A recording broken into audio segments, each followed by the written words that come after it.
Nous sommes entre 559 et 545 avant Jésus-Christ au pays de Néphi. Le prophète Néphi enseigne le baptême et la doctrine du Christ. Inspiré de faits réels tels qu'ils sont décrits dans le livre de Mormon, un autre témoignage de Jésus-Christ.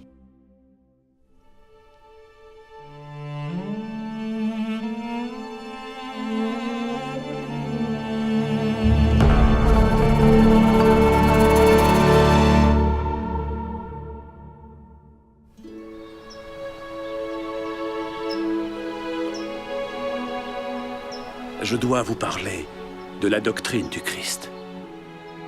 C'est pourquoi je vous parlerai clairement, selon la clarté de ma manière de prophétiser.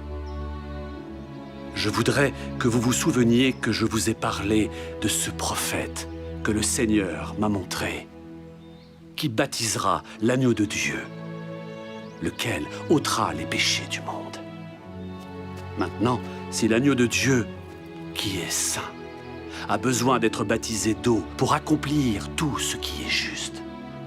Oh, alors à combien plus forte raison, nous qui ne sommes pas saints, avons-nous besoin d'être baptisés? Oui, d'eau. Et maintenant, je voudrais vous demander en quoi l'agneau de Dieu a accompli tout ce qui est juste en étant baptisé d'eau. Ne savez-vous pas qu'il était saint? Mais, malgré qu'il soit saint, il montre aux enfants des hommes que selon la chair, il s'humilie devant le Père et témoigne au Père qui lui obéira en gardant ses commandements. C'est pourquoi, lorsqu'il fut baptisé d'eau, le Saint-Esprit descendit sur lui sous la forme d'une colombe.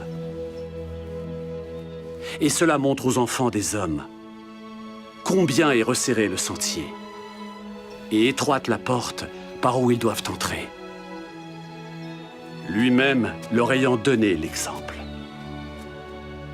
Si vous suivez le Fils d'un cœur pleinement résolu, ne commettant ni hypocrisie, ni tromperie devant Dieu, mais avec une intention réelle, vous repentant de vos péchés, témoignant au Père que vous êtes disposés à prendre sur vous le nom du Christ, par le baptême. Oui, en suivant votre Seigneur et votre Sauveur dans l'eau, selon sa parole, alors, vous recevrez le Saint-Esprit. Et maintenant, lorsque vous êtes entrés dans ce sentier étroit et resserré, je vous demande si tout a été fait. Voici, je vous dis que non. Car vous n'êtes arrivés jusque-là que par la parole du Christ, avec une foi ferme en lui, vous reposant entièrement sur les mérites de celui qui est puissant à sauver.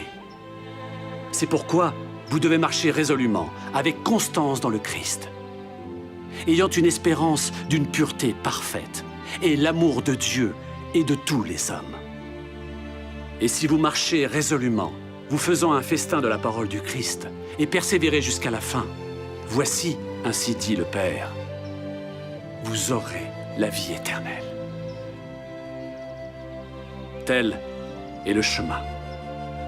Et il n'y a aucun autre chemin, ni aucun autre nom donné sous le ciel, par lequel l'homme puisse être sauvé dans le royaume de Dieu. Et maintenant, que devez-vous faire après être entré par le chemin? Pour qu'après avoir reçu le Saint-Esprit, vous puissiez parler dans la langue des anges. Les anges parlent par le pouvoir du Saint-Esprit. C'est pourquoi ils disent les paroles du Christ. Faites-vous un festin des paroles du Christ. Elles vous diront tout ce que vous devez faire.